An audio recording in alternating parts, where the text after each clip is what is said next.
రోజు రోజుకి నా మతిమరుపు ఇంకా ఓవర్ థింకింగ్ ఎంత పెరిగిపోతున్నాయంటే ఇలానే ఉంటే ఏమైపోతానో అని భయమేస్తోంది నాకు.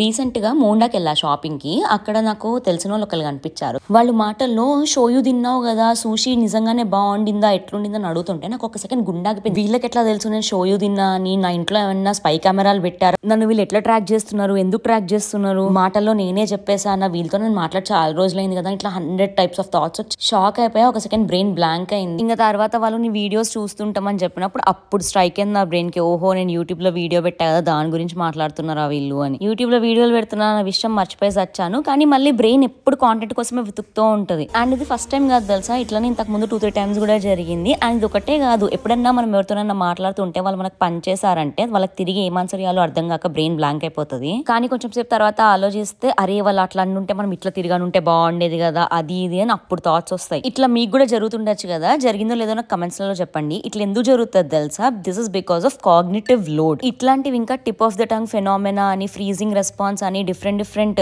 సినారియోస్ ఉన్నాయి. బట్ అట్ ద ఎండ్ అన్నిటిది అవుట్కమ్ ఒకటే. ఇది ప్రపంచంలో ప్రతి వాళ్ళు అంటే 100% of the population at some point of their life experience చేసిందంట. అండ్ 60-70% మంది దీన్ని మంత్లీ వన్స్ ఎక్స్పీరియన్స్ చేస్తారంట. పోన్లే నేను గజనీని కాదని కన్ఫర్మ్ అయిపోయింది.